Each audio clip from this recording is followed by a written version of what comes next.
A very warm welcome to all the students of class 9 biology. Myself Shivani from St. Xavier's High School, Sugarpar, Vadalganj.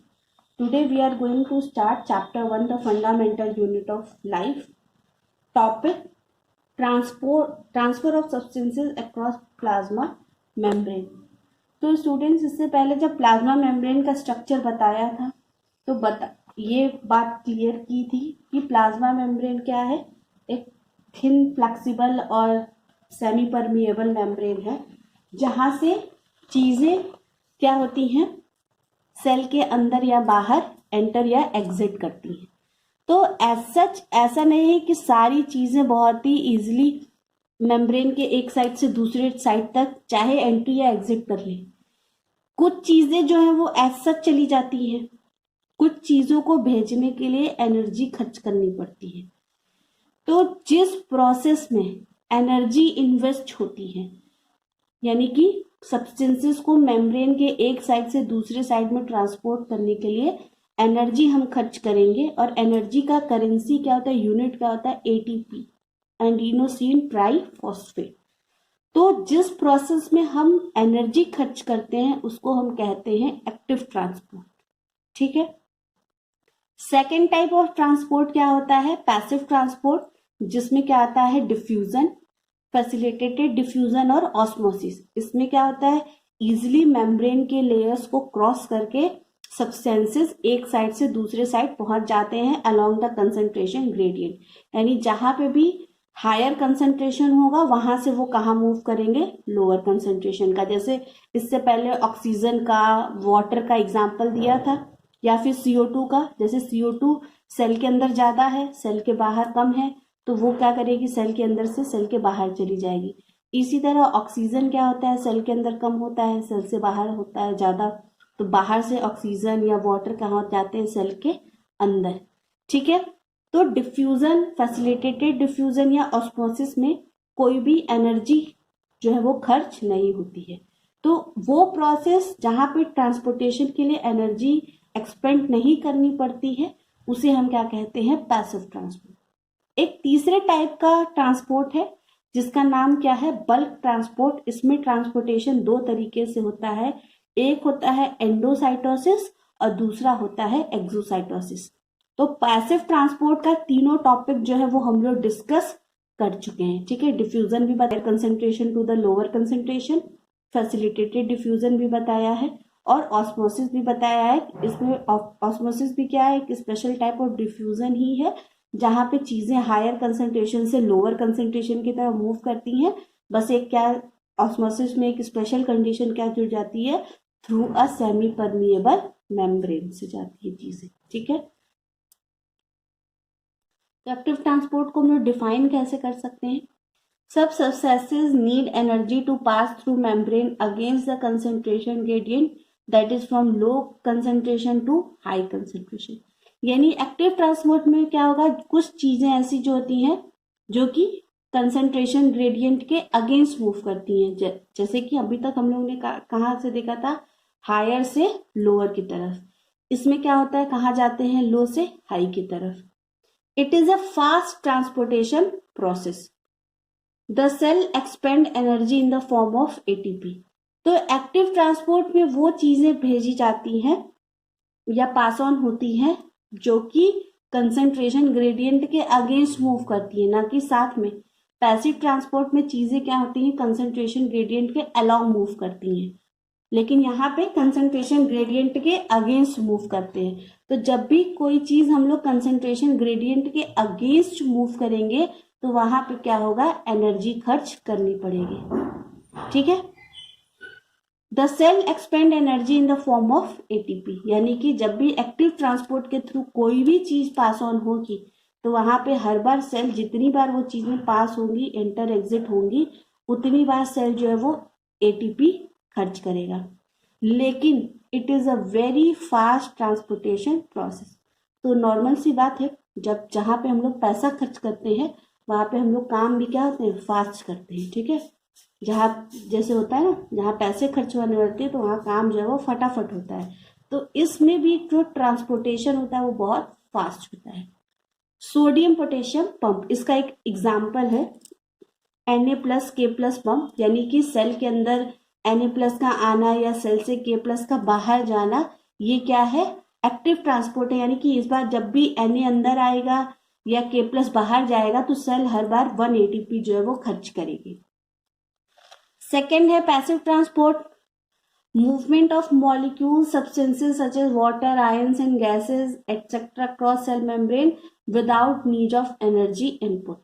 यानी यहाँ पे membrane के एक side से दूसरे side में जाने के लिए सब्सटेंसेस को किसी भी तरह का एनर्जी खर्च नहीं करना पड़ता। जैसे कुछ सब्सटेंसेस होते हैं, वाटर हो गया, कुछ गैसेस हो गए, आयंस हो गए, it does not require energy. Passive transport के लिए एनर्जी की कोई जरूरत नहीं होती है।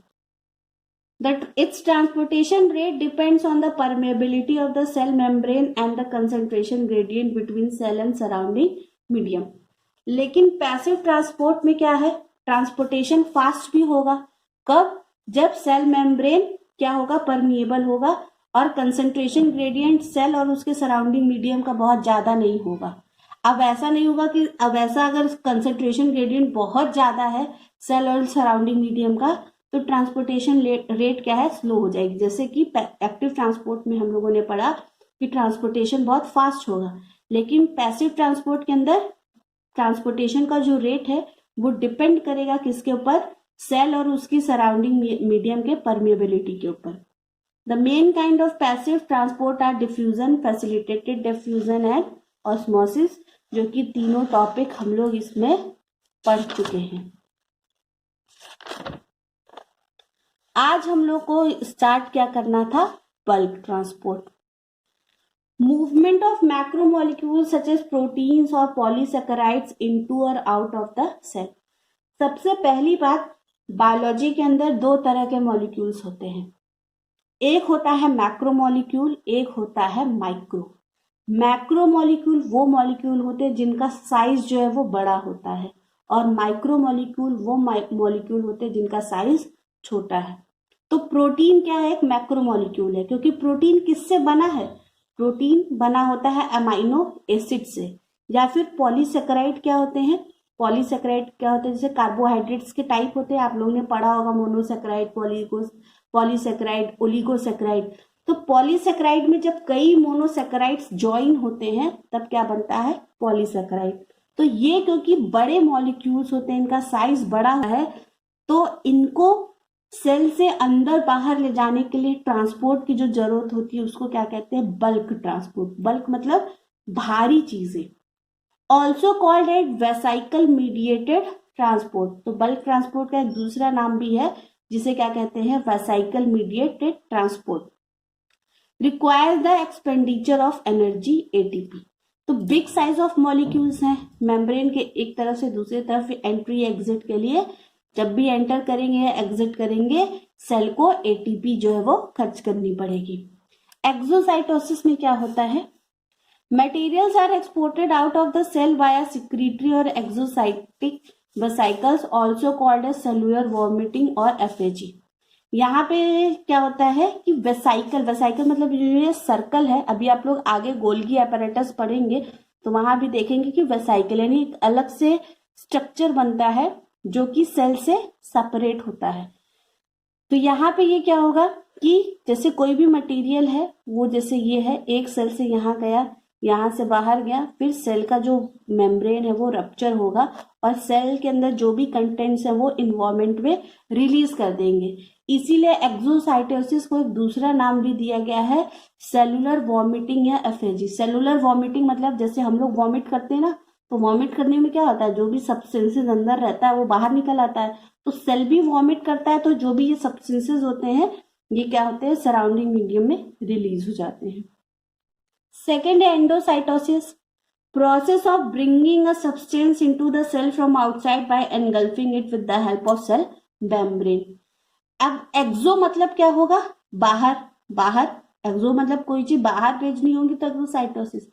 कोई सब्सटेंसेस सेल के सराउंडिंग मीडियम से लेकर सेल के अंदर भेजना होगा, तो प्लाज्मा मेम्ब्रेन क्या करेगी, फोल्डिंग करेगी। फोल्डिंग करने के बाद उन सब्सटेंसेस को एनगल्फ करेगी और एनगल्फ करने के बाद क्या करेगी, सेल के अंदर ले आएगी। तो इस प्रोसेस को क्या कहते हैं? एंडोसाइटोसिस। तो 3 टाइप्स के एंडोसाइटोसिस होते हैं, फैगोसाइटोसिस और सेलुलर ईटिंग, दूसरा है पिनोसाइटोसिस और सेलुलर ड्रिंकिंग, और तीसरा है रिसेप्टर मीडिएटेड एंडोसाइटोसिस। तो सबसे पहला है फैगोसाइटोसिस और सेलुलर ईटिंग। तो फैगोसाइटोसिस आपने पहले भी नाम सुना होगा अमीबा में, क्योंकि अमीबा का जो न्यूट्रिशन होता है वो कैसा होता है? वो स्यूडोपोडिया बनाती है। स्यूडोपोडिया बना के, स्यूडोपोडिया क्या होता है? फॉल्स फीड, उसको बना के अपना फूड जो होती है उसको कैप्चर कर लेती है, और कैप्चर करने के बाद एक वेसाइकल बनाती है गोल सा, फूड वैक्यूल जिसको कहते हैं। और फूड वैक्यूल क्या होता है? सेल के अंदर आके डिसॉल्व हो जाता है। इसी बहाने के इसी वजह से जो अमीबा होती है वो क्या होता है? Phagocytosis. occurs when the region of plasma membrane initially coated with actin myosin engulfs the solid material approaching the cell, forming a phagocytic vesicle or phagosome. तो ये जो फैगोसाइटिक वेसाइकल बनाती है अमीबा, इसी को फैगोजोम भी कहते हैं। यानी कि अमीबा क्या करे, जो फूड वैक्यूल बनाती है जिसको फैगोजोम कहते हैं, ये फूड वैक्यूल उसके सेल के अंदर आके डिसॉल्व हो जाता है, और जो फूड मटेरियल वो एनगल्फ रहता है, उसके अंदर प्रेजेंट रहता है, वो अमीबा क्या करती है? यूज कर लेती है। ठीक है, इसी तरह से हमारी बॉडी के अंदर जो WBC होते हैं यानी व्हाइट ब्लड सेल्स भी क्या करते हैं? अगर आपके या मेरे बॉडी में कोई भी फॉरेन बैक्टीरिया या वायरस घुसा, तो ये WBC के भी सेल्स यानी व्हाइट ब्लड सेल्स या व्हाइट ब्लड कॉर्पसेल्स जो भी आप इनको कहें, ये भी क्या होते हैं? फैगोसाइट या फैगोजोम बना के इन फॉरेन पार्टिकल्स को कैप्चर करते हैं, और कैप्चर करने के बाद एनगल्फ कर लेते हैं, जिसको कि हम क्या कहते हैं? किलिंग हो गई। ठीक है, तो फैगोसाइटोसिस या सेलुलर ईटिंग कहते हैं इसको। सेकेंड क्या होगा? पिनोसाइटोसिस और सेलुलर ड्रिंकिंग, यानी जब भी कोई मटेरियल जो कि सेल ड्रिंक कर रहा है। तो WBC और अमीबा एग्जाम्पल हो गया किसका? फैगोसाइटोसिस का। occurs when the plasma membrane folds inwards to form a channel allowing dissolved substances to enter the cell. Pinocytosis मतलब क्या होता है? जब भी प्लाज्मा मेम्ब्रेन फोल्ड होगा अंदर की तरफ, ताकि एक चैनल बन सके कि कोई भी लिक्विड सब्सटेंस जो है वो सेल के अंदर आ सके, तो उस स्ट्रक्चर को क्या कहते हैं? पिनोसाइटोसिस या सेल ड्रिंकिंग। ये भी WBC नहीं, सॉरी, ये अमीबा के अंदर देखने को मिलता है। ठीक है, यानी कि अब जैसे वाटर है, वाटर सराउंडिंग से, अब अमीबा के पास तो ऐसा तो नहीं कि कोई मुंह है कि वो पानी उठा के पी लेगी, उसको तो ऐसे ही पानी लेना है। तो वो ये सारे जो प्रोसेस होते हैं किसमें होते हैं? अमीबा में। तीसरा है receptor mediated endocytosis. It is a process that recognizes and targets a specific substrate through the help of integral membrane proteins on the cell membrane surface. Receptor mediated है, तो रिसेप्टर मीडिएटेड है तो cell ये particular उसी substance को target करेगी जिसका receptor इसके पास प्रेजेंट होगा, यानी कोई भी चीजें आके इससे बाइंड नहीं कर पाएंगी। जिसका प्रोटीन इसके रिसेप्टर प्रोटीन से मैच करेगा, वही सब्सटेंस इसके रिसेप्टर पे आके बैठ सकता है। ठीक है, ये एंडोसाइटोसिस का प्रोसेस है, यानी कि सेलुलर मीडियम में, सराउंडिंग मीडियम में कोई चीज है, अब सेल क्या कर रहा है? इसको अपनी बना के इसको क्या कर रहा है? अंदर की तरफ खींच रहा है, फिर वेसाइकल बना के सेपरेट किया और सेल के अंदर वो सब्सटेंसेस सराउंडिंग से कहाँ गए? सेल के अंदर। अब ये 3 तरह के एंडोसाइटोसिस है। ठीक है, पहला फैगोसाइटोसिस में क्या रहा है? सॉलिड फूड पार्टिकल है, प्लाज्मा मेम्ब्रेन क्या कर रही है? स्यूडोपोडिया बना रही है, सॉलिड फूड पार्टिकल को कैप्चर कर रही है। कैप्चर करने के बाद ये देखा वेसाइकल बनाया और फूड पार्टिकल जो है वो वेसाइकल के अंदर। तो ये जो वेसाइकल है इसको क्या कहते हैं? फैगोजोम या फूड वैक्यूल। अभी मैंने बताया। दूसरे में क्या है? पिनोसाइटोसिस में जैसे कि ये एक्स्ट्रा सेलुलर फ्लूइड के अंदर ये सारे सब्सटेंसेस प्रेजेंट है, तो इसको जो क्या करेगा? एक चैनल बनाएगा। चैनल बनाने के बाद सब्सटेंस को कैप्चर करेगा। ठीक है, फिर चैनल को है क्लोज कर देगा। फिर क्या करेगा? सेल के साइटोप्लाज्म में वेसाइकल बना के वो सब्सटेंस को ट्रांसपोर्ट कर देगा। रिसेप्टर मीडिएटेड है, तो यहाँ जो प्लाज्मा मेम्ब्रेन है, प्लाज्मा मेम्ब्रेन के सरफेस पे रिसेप्टर प्रेजेंट है। ये जो ब्लैक वाला चीज दिख रहा है ये क्या है, रिसेप्टर है। अब ये जितनी कलरफुल ये सब्सटेंसेस दिख रहे हैं, इनमें जिसका प्रोटीन इस रिसेप्टर के प्रोटीन से मैच करेगा वही इस रिसेप्टर पे आके बाइंड करेंगे। तो ऑरेंज वाला जो है वो इसके रिसेप्टर से मैच कर रहा है, तो ये आके इसके रिसेप्टर पे बाइंड करेगा और ये वेसाइकल बना के सेल के अंदर उसको ट्रांसपोर्ट कर देगा। ठीक है, अब नेक्स्ट टॉपिक स्टार्ट करते हैं, सेल वॉल।